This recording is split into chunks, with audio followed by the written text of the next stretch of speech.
नमः शिवाय। जो विश्व की उत्पत्ति, स्थिति और लय आदि के एकमात्र कारण है, गिरिराज कुमारी उमा के पति हैं, जिनकी कीर्ति का कहीं अंत नहीं है, जो माया के आश्रय होकर भी उससे दूर हैं तथा जिनका स्वरूप दुर्लभ है। मैं उन भगवान शंकर की वंदना करता हूँ, जिनकी माया विश्व की सृष्टि करती है। जैसे लोहा चुंबक से आकर्षित होकर उसके पास ही लटका रहता है, उसी प्रकार ये सारे जगत जिसके आसपास ही भ्रमण करते हैं, जिन्होंने इन प्रपंचों को रचने की विधि बताई है, जो सभी के भीतर अंतर्यामी रूप से विराजमान है। मैं उन भगवान शिव को नमन करता हूँ। ओम नमः शिवाय। तो श्रवण कीजिए आज की कथा का। ऋषि बोले, हे सूत जी, अब आप हमसे भगवान शिव व पार्वती के परम उत्तम व दिव्य स्वरूप का वर्णन कीजिए। सृष्टि की रचना से पूर्व, सृष्टि के मध्यकाल व अंतकाल में महेश्वर किस प्रकार व किस रूप में स्थित होते हैं। सभी लोगों का कल्याण करने वाले भगवान शिव कैसे प्रसन्न होते हैं तथा प्रसन्न होने पर अपने भक्तों को कौन कौन से उत्तम फल देते हैं। हमने सुना है कि भगवान शिव महान दयालु हैं, अपने भक्तों को कष्ट में नहीं देख सकते। ब्रह्मा, विष्णु और महेश तीनों देवता शिव जी के अंग से ही उत्पन्न हुए हैं। हम पर कृपा कर शिव जी के प्राकट्य, देवी उमा की उत्पत्ति, शिव उमा विवाह, गृहस्थ धर्म एवं शिव जी के अनंत चरित्रों को सुनाइए। सूत जी बोले, हे ऋषियों, आप लोगों के प्रश्न पतित पावनी श्री गंगा जी के समान हैं। ये सुनने वाले, कहने वाले और पूछने वाले, इन तीनों को पवित्र करने वाले हैं। आपकी इस कथा को सुनने की आंतरिक इच्छा है, इसलिए आप धन्यवाद के पात्र हैं। ब्राह्मणों, भगवान शंकर का रूप साधु, राजसी और तामसी तीनों प्रकृति के मनुष्यों को सदा आनंद प्रदान करने वाला है। वे मनुष्य जिनके मन में कोई तृष्णा नहीं है, ऐसे ऐसे महात्मा पुरुष भगवान शिव के गुणों का ज्ञान करते हैं, क्योंकि शिव की शक्ति, शिव की भक्ति मन और कानों को प्रिय लगने वाली, संपूर्ण मनोरथों को देने वाली है। हे ऋषियों, मैं आपके प्रश्नों के अनुसार ही शिव के चरित्रों का वर्णन करता हूँ। आप उसे आदर पूर्वक श्रवण करें। आपके प्रश्नों के अनुसार ही नारद जी ने अपने पिता ब्रह्मा जी से यही प्रश्न किया था। तब ब्रह्मा जी ने प्रसन्न होकर शिव चरित्र सुनाया था। उसी संवाद को मैं तुम्हें सुनाता हूँ, क्योंकि उस संवाद में भवसागर से मुक्त कराने वाले गौरीश की अनेकों आश्चर्यमयी लीलाएं वर्णित हैं। सूत जी बोले, हे ऋषियों, एक समय की बात है। ब्रह्मा पुत्र नारद जी हिमालय पर्वत की एक गुफा में बहुत दिनों से तपस्या कर रहे थे। उन्होंने दृढ़ता पूर्वक समाधि लगाई हुई थी और तप करने लगे थे। उनके उग्र तप का समाचार पाकर देवराज इंद्र कांप उठे। उन्होंने सोचा कि नारद मुनि मेरे स्वर्गलोक के राज्य को छीनना चाहते हैं। ये ख्याल आते ही इंद्र ने उनकी तपस्या में विघ्न डालने की कोशिश की। उन्होंने कामदेव को बुलाया और कहने लगे, हे कामदेव, तुम मेरे परम मित्र एवं हितैषी हो। नारद हिमाचल पर्वत की गुफा में बैठकर तपस्या कर रहा है। कहीं ऐसा ना हो कि वे वरदान में ब्रह्मा जी से मेरा स्वर्ग का राज्य ही मांग बैठे। अतः तुम वहां जाकर उसका तप भंग कर दो। ये आज्ञा पाकर कामदेव वसंत को साथ ले बड़े गर्व से उस स्थान पर गए और अपनी सारी कलाएं रच डाली। कामदेव और वसंत के बहुत प्रयत्न करने पर भी नारद मुनि के मन में कोई विकार उत्पन्न नहीं हुआ। महादेव जी के अनुग्रह से उन दोनों का गर्व चूर्ण हो गया। ऐसा इसलिए हुआ क्योंकि महादेव जी की कृपा से नारद मुनि पर कामदेव का कोई प्रभाव नहीं पड़ा। पहले उस आश्रम में भगवान शिव ने भी तपस्या की थी। उसी स्थान पर उन्होंने ऋषि मुनियों की तपस्या का नाश करने वाले कामदेव को भस्म कर डाला था। कामदेव को भस्म देखकर उनकी पत्नी रति ने बिलखते हुए भगवान शंकर से उन्हें जीवित करने की प्रार्थना भी की थी। सभी देवता भी शिव जी से प्रार्थना करने लगे तो भगवान महादेव जी ने कहा था कि कुछ समय पश्चात कामदेव स्वयं जीवित हो जाएंगे, किंतु इस स्थान पर और इसके आसपास जहाँ तक भस्म दिखाई देती है, वहाँ तक की पृथ्वी पर कामदेव की माया और काम बाण का कोई प्रभाव नहीं पड़ेगा। इस प्रकार उस स्थान से कामदेव लज्जित होकर वापस लौट आए। देवराज इंद्र ने जब ये सुना कि नारद जी पर कामदेव का कोई प्रभाव नहीं पड़ा, तो उन्होंने नारद जी की खूब प्रशंसा की। भगवान शिव की माया के कारण वे भूल गए थे कि शिवजी के शाप के कारण उस स्थान पर कामदेव की माया नहीं जल सकती। नारद जी भगवान शिव की कृपा से बहुत समय तक तपस्या करते रहे। अपने तप को पूर्ण हुआ समझकर नारद जी उठे तो उन्हें कामदेव पर विजय प्राप्त करने का ध्यान आया। तब उन्हें मन ही मन इस बात का घमंड हुआ कि उन्होंने कामदेव पर विजय प्राप्त की। इस पर अभिमान से उनका ज्ञान नष्ट हो गया। वे ये समझ नहीं सके कि कामदेव के पराजित होने में भगवान शंकर की ही माया है। तब वे अपनी काम विजय की कथा सुनाने के लिए शीघ्र ही कैलाश पर्वत पर जा पहुंचे और भगवान शिव को नमस्कार करके अपनी तपस्या की सफलता का समाचार तथा कामदेव पर विजय प्राप्त करने का समाचार कह सुनाया। ये सब सुनकर महादेव जी ने नारद की प्रशंसा करते हुए कहा, हे नारद जी, आप परम धन्य हैं, परंतु मेरी एक बात याद रखना कि ये समाचार किसी अन्य देवता को मत सुनाना, विशेषकर भगवान विष्णु से तो इस बात को कदापि ना कहना। ये वृतांत सबसे छिपाकर रखने योग्य है। तुम मेरे प्रिय हो, इसलिए मैं तुम्हें ये आज्ञा देता हूँ कि यह बात किसी के सामने प्रकट मत करना। परंतु वे तो शिव की माया से मोहित हो चुके थे, इसलिए उनकी दी शिक्षा को ध्यान में ना रखते हुए वे ब्रह्मलोक को चले गए। वहां ब्रह्मा जी को नमस्कार करके बोले, मैंने अपने तपोबल से कामदेव को जीत लिया। ये सुनकर ब्रह्मा जी ने भगवान शिव के चरणों का चिंतन करके सारा कारण जान लिया तथा अपने पुत्र नारद को ये सब किसी और से कहने के लिए मना किया। नारद के मन में अभिमान के अंकुर उत्पन्न हो गए थे, जिसके फलस्वरूप उनकी बुद्धि नष्ट हो गई थी। वे तो तुरंत विष्णु लोक पहुंचकर भगवान विष्णु को ये सारा किस्सा सुनाना चाहता था। अतः शीघ्र ही वे ब्रह्मलोक को चल दिए। नारद मुनि को आते देखकर भगवान विष्णु सिंहासन से उठ के खड़े हुए। उन्होंने नारद को गले लगाया और आदर सहित आसन पर बिठाया। भगवान शिव के चरणों का स्मरण करके भगवान विष्णु ने नारद मुनि से पूछा, नारद जी, आप कहाँ से आ रहे हैं और इस लोक में आपका शुभ आगमन किस लिए हुआ है? ये सुनकर नारद जी ने अहंकार सहित अपने तप के पूर्ण होने एवं कामदेव पर विजय प्राप्त होने का समस्त हाल उन्हें सुनाया। भगवान विष्णु काम के विजय के असली कारण को समझ चुके थे। हे नारद जी से बोले, हे नारद जी, आपकी कीर्ति एवं निर्मल बुद्धि धन्य है। काम, क्रोध एवं लोभ मोह उन मनुष्यों को पीड़ित करते हैं जो भक्तिहीन हैं। आप तो ज्ञान वैराग्य से युक्त एवं ब्रह्मचारी हैं, फिर भला ये काम आपका क्या बिगाड़ सकता है? देव ऋषि नारद बोले, हे भगवान, ये सब आपकी कृपा का ही फल है। आपकी कृपा के आगे कामदेव की का सामर्थ्य है जो मेरा कुछ बिगाड़ सके? मैं तो सदा ही निर्भय हूँ। इतना कहकर नारद जी विष्णु भगवान को नमस्कार कर वहां से चले गए।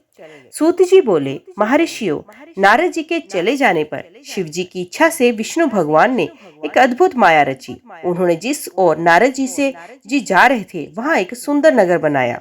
वे नगर बैकुंठ लोक से भी अधिक रमणीय था। वहां बहुत से विहार स्थल थे। उस नगर के राजा का नाम शील नदी था। उस राजा की एक बहुत सुंदर कन्या थी। उन्होंने अपनी पुत्री के लिए स्वयंवर का आयोजन किया। उनकी कन्या का वर्ण करने के लिए उत्सुक बहुत से राजकुमार पधारे थे। वहां बहुत चहल पहल थी। इस नगर की शोभा देखते ही नारद जी का मन मोहित हो गया। जब राजा शील निधि ने नारद जी को आते देखा तो उन्होंने सादर प्रणाम करके स्वर्ण सिंहासन पर बिठाकर उनकी पूजा की। फिर अपनी देव सुंदरी कन्या को बुलाया, जिसने महर्षि के चरणों में प्रणाम किया। नारद जी से उसका परिचय कराते हुए शील निधि ने निवेदन किया, महर्षि, ये मेरी पुत्री श्रीमती है। इसके स्वयंवर का आयोजन किया गया है। इस कन्या के गुण दोषों को बताने की कृपा कीजिए। राजा के से वचन सुनकर नारद जी बोले, राजन, आपकी कन्या साक्षात लक्ष्मी है। इसका भावी पति भगवान शिव के समान वैभवशाली, त्रिलोकजयी, वीर तथा कामदेव को भी जीतने वाला होगा। ऐसा कहकर नारद मुनि वहां से चल दिए। शिव की माया के कारण वे काम के वशीभूत हो सोचने लगे कि राजकुमारी को कैसे प्राप्त करूं। स्वयंवर में आए सुंदर एवं वैभवशाली राजाओं को छोड़कर भला ये मेरा वरण कैसे करेगी? वे सोचने लगे कि नारियों को सौंदर्य बहुत प्रिय होता है। सौंदर्य को देखकर ही श्रीमती मेरा वरण कर सकती है। ऐसा विचार कर नारद जी फिर विष्णु लोक को चले गए और उन्हें राजा शीलनिधि कन्या के स्वयंवर के बारे में बताया तथा कन्या के साथ विवाह करने की इच्छा व्यक्त की। उन्होंने भगवान विष्णु से प्रार्थना की कि वे अपना रूप उन्हें प्रदान करें ताकि श्रीमती उन्हें ही वर ले।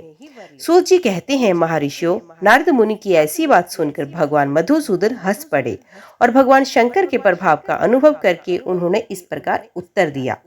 हे नारद, वहां आप अवश्य जाइए। मैं आपका हित उसी प्रकार करूंगा जिस प्रकार पीड़ित व्यक्ति का श्रेष्ठ वैद्य करता है, क्योंकि तुम मुझे विशेष प्रिय हो। ऐसा कहकर भगवान विष्णु ने नारद मुनि को वानर का मुख तथा शेष अंगों को अपना मनोहर रूप प्रदान कर दिया। तब नारद जी अत्यंत प्रसन्न होते हुए अपने को परम सुंदर समझकर शीघ्र ही स्वयंवर में आ गए और उस राज्यसभा में जा बैठे। उस सभा में रुद्रगण ब्राह्मण के रूप में बैठे हुए थे। नारद जी का वानर रूप केवल कन्या और रुद्रगणों को ही दिखाई दे रहा था, बाकी सबको नारद जी का वास्तविक रूप ही दिखाई दे रहा था। नारद मन ही मन प्रसन्न होते हुए श्रीमती की प्रतीक्षा कर रहे थे। हे ऋषियों, वे कन्या हाथ में जयमाला लिए अपनी सखियों के साथ स्वयंवर में आई। उसके हाथों में सोने की सुंदर माला थी। वे शुभ लक्षणा राजकुमारी लक्ष्मी के समान अपूर्व शोभा पा रही थी। नारद मुनि का भगवान विष्णु जैसा शरीर और वानर जैसा मुख देख वे कुपित हो गई और उनकी ओर से दृष्टि हटाकर मनोवांछित वर की तलाश में आगे चली गई। सभा में अपने मनपसंद वर को ना पाकर वे उदास हो गई। उसने किसी के भी गले में वरमाला नहीं डाली। तभी भगवान विष्णु राजा की वेशभूषा धारण कर वहां पहुंचे। विष्णु जी को देखते ही उस परम सुंदरी ने उनके गले में वरमाला डाल दी। विष्णु जी राजकुमारी को साथ लेकर तुरंत अपने लोक को चले गए। ये देखकर नारद जी विचलित हो गए। तब ब्राह्मणों के रूप में उपस्थित रुद्रगणों ने नारद जी से कहा, हे नारद जी, अब व्यर्थ ही काम से मोहित हो सौंदर्य के बल से राजकुमारी को पाना चाहते हैं। पहले जरा अपना वानर की सम्मान मुख तो देख लीजिए। सूत जी बोले। ये वचन सुनकर नारद जी को बड़ा आश्चर्य हुआ। उन्होंने दर्पण में अपना मुंह देखा। वानर के समान मुख को देखकर वे अत्यंत क्रोधित हो उठे तथा दोनों रुद्रगणों को शाप देते हुए बोले, तुमने एक ब्राह्मण का मजाक उड़ाया, अत तुम ब्राह्मण कुल में पैदा होकर भी राक्षस बन जाओ। ये सुनकर वे शिवगण कुछ नहीं बोले, बल्कि इसे भगवान शिव की इच्छा मानते हुए उदासीन भाव से अपने स्थान को चले गए और भगवान शिव की स्तुति करने लगे। ऋषि बोले, हे सूत जी, रुद्रगणों के चले जाने पर नारद जी ने क्या किया और कहाँ गए, इस सब के बारे में भी हमें बताइए। सूत जी ने कहा, हे ऋषियों, माया से मोहित नारद जी उन दोनों शिव गणों को शाप देकर भी मोहवश कुछ जान नहीं सके। तत्पश्चात क्रोधित होते हुए भी वे तालाब के पास पहुंचे। वहां जल में पुन अपनी परछाई देखी तो उन्हें फिर वानर जैसी आकृति दिखाई दी। उसे देखकर नारद जी को और अधिक क्रोध चढ़ाया। वे सीधे विष्णु लोक को चले गए। वहां पहुंचकर भगवान विष्णु से वे बोले, हे हरि, तुम बड़े दुष्ट हो। अपने कपट से विषव को मोहने वाले तुम दूसरों को सुखी होता नहीं देख सकते। तभी तो तुमने सागर मंथन के समय मोहिनी का रूप धारण कर दैत्यों से अमृत का कलश छीन लिया था और उन्हें अमृत की जगह मदिरा पिलाकर पागल बना दिया था। यदि उस समय भगवान शंकर दया करके विष को ना पीते तो तुम्हारा सारा कपट दूर हो जाता। तुम्हें कपटपूर्ण चालें अधिक प्रिय हैं। भगवान महादेव जी से, जिन्हें ब्राह्मणों को सर्वोपरि बताया है, आज तुम्हें मैं ऐसी सीख दूंगा जिससे तुम फिर कभी कहीं भी ऐसा कार्य नहीं कर सकोगे। अब तक तुम्हारा किसी शक्तिशाली मनुष्य से पाला नहीं पड़ा, इसलिए तुम निडर बने हुए हो, परंतु अब तुम्हें तुम्हारी करनी का पूरा फल मिलेगा। माया मोहित नारद जी क्रोध से खिन्न थे। वे भगवान विष्णु को शाप देते हुए बोले, विष्णु, तुमने स्त्री के लिए मुझे व्याकुल किया, तुम सभी को मोह में डालते हो। तुमने राजा का रूप धारण करके मुझे छला था, इसलिए मैं तुम्हें शाप देता हूँ। तुम्हारे जिस रूप ने कपट पूर्वक मुझे छला है, तुम्हें वही रूप मिले। तुम राजा होगे और इसी तरह स्त्री का वियोग भोगोगे जिस तरह मैं भोग रहा हूँ। तुमने जिन वानरों के समान मेरी आकृति बना दी है, वही वानर तुम्हारी सहायता करेंगे। तुम दूसरों को स्त्री वियोग का दुख देते हो, इसलिए तुम्हें भी यही दुख भोगना होगा। तुम्हारी स्थिति अज्ञान से मोहित मनुष्य जैसी हो जाएगी। अज्ञान से मोहित नारद जी का शाप विष्णु भगवान ने स्वीकार किया। तत्पश्चात उन्होंने महालीला करने वाली मोहिनी माया को समाप्त किया। माया के जाते ही नारद जी का खोया हुआ ज्ञान लौट आया और उनकी बुद्धि पहले की तरह हो गई। उनकी सारी व्याकुलता चली गई तथा मन में आश्चर्य उत्पन्न हो गया। ये सब जानकर नारद जी बहुत पछताने लगे और अपने को धिक्कारते हुए भगवान विष्णु के चरणों में गिर पड़े और उनसे क्षमा मांगने लगे। नारद जी ने कहने लगे, मैंने अज्ञानवश होकर और माया के कारण आपको जो शाप दिया है वे झूठा हो जाए। भगवान, मेरी बुद्धि खराब हो गई थी, जो मैंने आपको आपके लिए बुरे वचन अपनी जुबान से निकाले, मैंने बहुत बड़ा पाप किया। हे प्रभु, मुझ पर कृपा कर, मुझे ऐसा कोई उपाय बताइए जिससे मेरा सारा पाप नष्ट हो जाए। कृपया मुझे प्रायश्चित का तरीका बताइए। जब तब श्री विष्णु ने उन्हें उठाकर मधुर वाणी में कहा, हे महर्षि, आप दुखी न हो, आप मेरे श्रेष्ठ भक्त हैं, इसमें कोई संदेह नहीं। नारद जी, आप चिंता मत कीजिए, आप परम धन्य हैं। आपने अहंकार के वशीभूत होकर भगवान शिव की आज्ञा का पालन नहीं किया था, इसलिए उन्होंने ही आपका गर्व नष्ट करने के लिए ये लीला रची थी। वे निर्गुण और निर्विकार हैं और सत्यरज और तम आदि गुणों से परे हैं। उन्होंने अपनी माया से ब्रह्मा, विष्णु और महेश तीनों रूपों को प्रकट किया है। निर्गुण अवस्था में उन्हीं का नाम शिव है। वे ही परमात्मा, महेश्वर, परब्रह्म, अविनाशी, अनंत और महादेव नामों से जाने जाते हैं। उन्हीं की आज्ञा से ब्रह्मा जी जगत के सृष्टा करते हैं। मैं तीनों लोकों का पालन करता हूँ। शिव जी रुद्र रूप में सबका संहार करते हैं। वे शिव रूप सबके साक्षी हैं। वे माया से भिन्न और निर्गुण हैं। वे अपने भक्तों पर सदा दया करने वाले हैं। मैं तुम्हें समस्त पापों का नाश करने वाला, भोग एवं मोक्ष प्रदान करने वाला उपाय बताता हूँ। अपने सारे शकों एवं चिंताओं को त्याग कर भगवान शंकर की यश और कीर्ति का गुणगान करो और सदा अनन्य भाव से शिव जी के शतनाम स्तोत्र का पाठ करो, उनकी उपासना करो तथा प्रतिदिन उनकी पूजा अर्चना करो।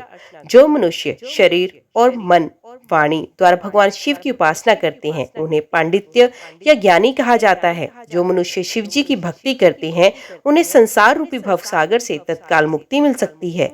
जो लोग पाप रूपी दावानल से पीड़ित हैं, उन्हें शिव नाम रूपी अमृत का पान करना चाहिए। वेदों का पूर्ण ज्ञान प्राप्त करने के पश्चात ही ज्ञानी मनुष्यों ने शिव जी की पूजा को जन्म मरण रूपी बंधनों से मुक्त होने का मनुष्यों सर्वश्रेष्ठ साधन बताया है। इसीलिए आज से ही रोज भगवान शिव की कथा सुनो और कहा करो तथा उनका पूजन किया करो।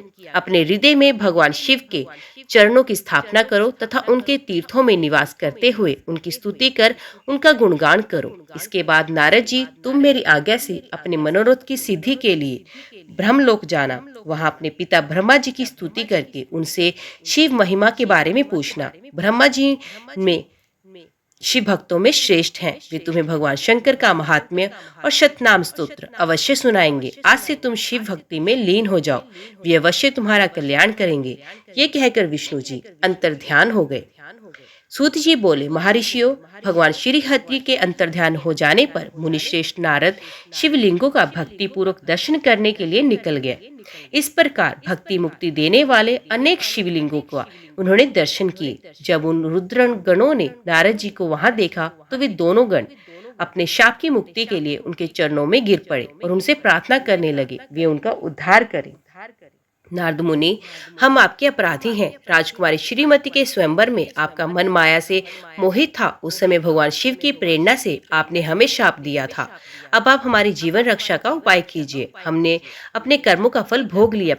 कृपा कर हम पर प्रसन्न होकर हमें शाप मुक्त कीजिए। नारद जी ने कहा, हे रुद्रगणों, आप महादेव जी के गण हैं एवं सभी के लिए आदरणीय हैं।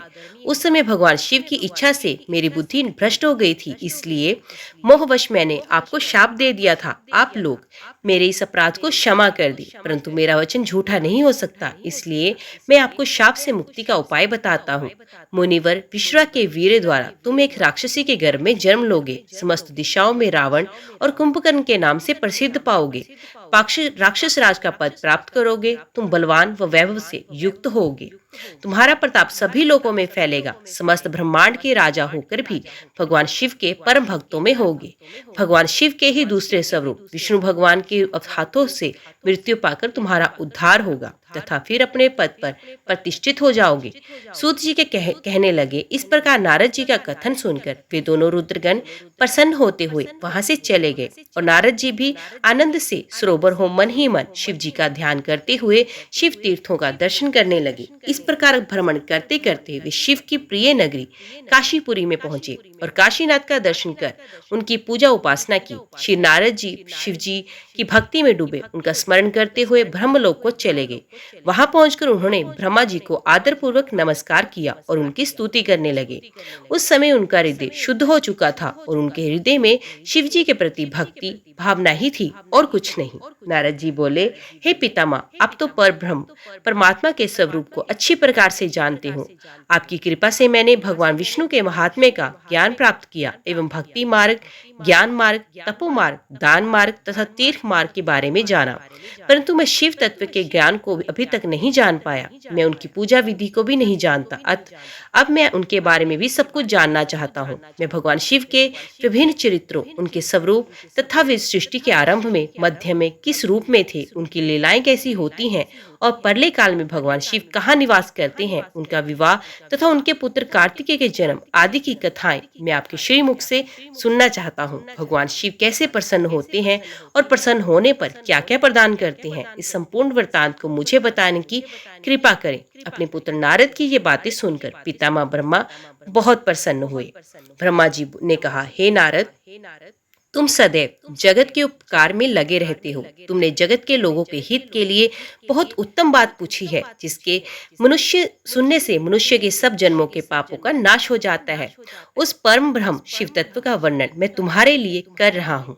शिव तत्व का स्वरूप बहुत सुंदर और अद्भुत है। जिस समय महाप्रलय आई थी और पूरा संसार नष्ट हो गया था तथा चारों ओर सिर्फ अंधकार ही अंधकार था, आकाश व ब्रह्मांड तारों व ग्रहों से रहित होकर अंधकार में डूब गए थे। सूर्य और चंद्रमा दिखाई देने बंद हो गए थे। सभी ग्रहों और नक्षत्रों का कहीं पता नहीं चल रहा था। दिन रात, अग्नि जल कुछ भी नहीं था। प्रधान आकाश और अन्य तेज भी शून्य हो गए थे। शब्द, स्पर्श, गंध, रस, रूप का अभाव हो गया था। सत्य असत्य सब कुछ खत्म हो गया था।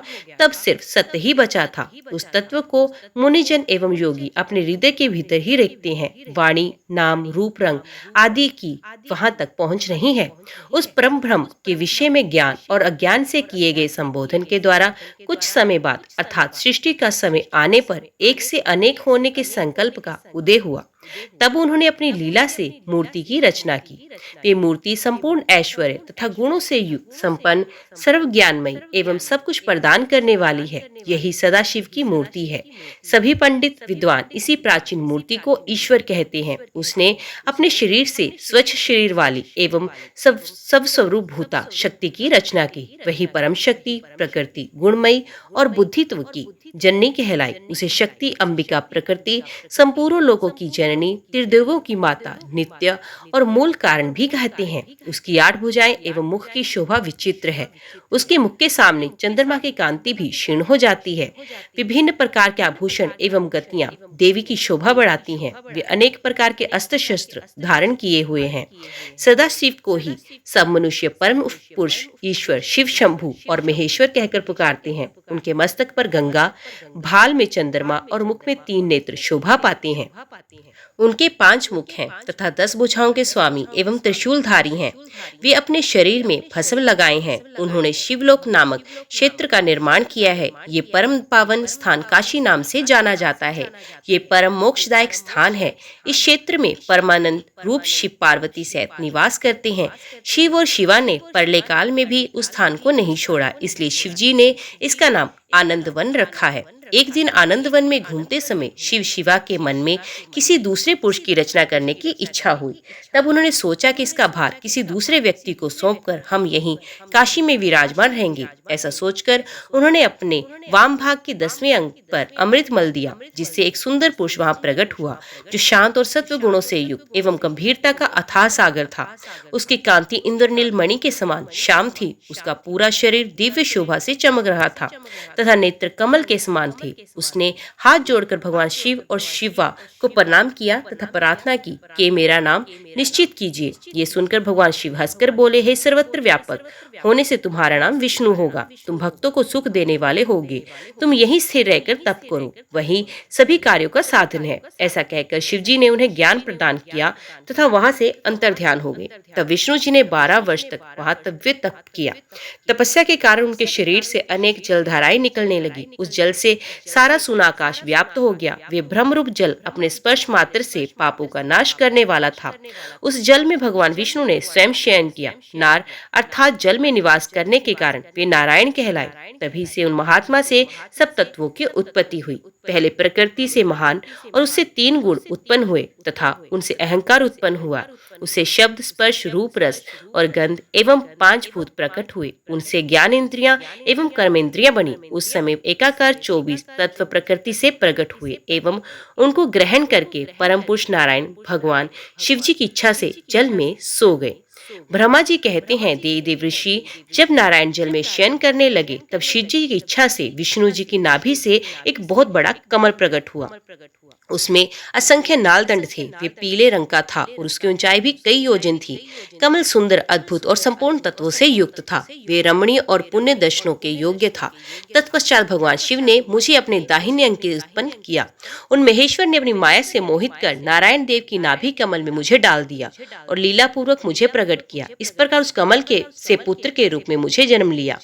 मैंने 4 मुख, लाल मस्तक पर त्रिपुंड धारण किए हुए थे। भगवान शिव की माया से मोहित होने के कारण मेरी ज्ञान शक्ति बहुत दुर्लभ हो गई थी और मुझे कमल के अतिरिक्त और कुछ भी दिखाई नहीं दे रहा था। मैं कौन हूँ, कहाँ से आया हूँ, मेरा कार्य क्या है, मेरा किसका पुत्र हूँ, किसने मेरा निर्माण किया, कुछ इसी प्रकार के प्रश्नों ने मुझे परेशानी में डाल दिया। कुछ क्षण बाद मुझे बुद्धि प्राप्त हुई और मुझे लगा कि इसका पता लगाना बहुत सरल है। इस कमल का उद्गम स्थान इस जल में नीचे की ओर है। इसके नीचे मैं उस पुरुष को या पा सकूंगा जिसने मुझे प्रकट किया। ये सोचकर एक नाल को पकड़कर मैं 100 वर्षों तक नीचे की ओर उतरता रहा, परंतु फिर भी मैंने कमल की जड़ को नहीं पाया। इसलिए मैं पुनः ऊपर की ओर बढ़ने लगा। बहुत ऊपर आने पर कमल कोश को नहीं पा सका। तब मैं और अधिक परेशान हो गया। उसी समय भगवान शिव की इच्छा से मंगलमयी आकाशवाणी प्रकट हुई। उस वाणी ने कहा, तपस्या करो। उस आकाशवाणी को सुनकर अपने पिता का दर्शन करने हेतु मैंने तपस्या करना आरंभ किया और 12 वर्ष तक घोर तपस्या की। तब 4 भुजाधारी सुंदर नेत्रों से शोभित भगवान विष्णु प्रकट हुए। उन्होंने हाथों में शंख, चक्र, गदा और पद्म धारण कर रखे थे। उनका शरीर श्याम कांति से सुशोभित था। उनके मस्तक पर मुकुट विराजमान था और उन्होंने पीताम्बर वस्त्र और बहुत से आभूषण धारण किए हुए थे। वे करोड़ों कामदेवों के समान मनोहर दिखाई दे रहे थे और सांवली व सुनहरी आभा से शोभित थे और उन्हें वहां देखकर मुझे बहुत हर्ष व आश्चर्य हुआ।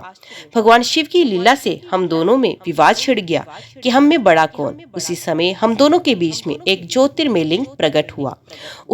हमने उसका पता लगाने का निश्चय किया। मैंने ऊपर की ओर, विष्णु ने नीचे की ओर उस स्तंभ के आरंभ और अंत का पता लगाने के लिए चलना आरंभ किया, परंतु हम दोनों को उस स्तंभ का कोई और शोर नहीं मिला। थककर हम दोनों ने अपने उसी स्थान पर आ गए। हम दोनों ही शिव जी की माया से मोहित थे। श्री हरि ने सभी ओर से परमेश्वर शिव को प्रणाम किया। ध्यान करने पर भी हमें कुछ ज्ञात ना हो सका। तब मैंने और श्री हरि ने अपने मन को शुद्ध करते हुए अग्नि स्तंभ को प्रणाम किया। हम दोनों कहने लगे, महाप्रभु, हम आपके स्वरूप को नहीं जानते। आप जो भी हैं, हम आपको नमस्कार करते हैं। आप शीघ्र ही हमें अपने असली रूप में दर्शन दे। इस प्रकार हम दोनों अपने अहंकार को भूलकर भगवान शिव को नमस्कार करने लगे। ऐसा करते हुए 100 वर्ष बीत गए। ओम नमः शिवाय। तो दोस्तों, आज की वीडियो में बस इतना ही। उम्मीद करती हूँ वीडियो आपको पसंद आई होगी। वीडियो पसंद आई हो तो वीडियो को लाइक और चैनल को सब्सक्राइब जरूर कीजिएगा। तो मिलते हैं अगले अध्याय के साथ। तब तक के लिए देखते व सुनते रहिए। जय मां कंजक, जय माता दी।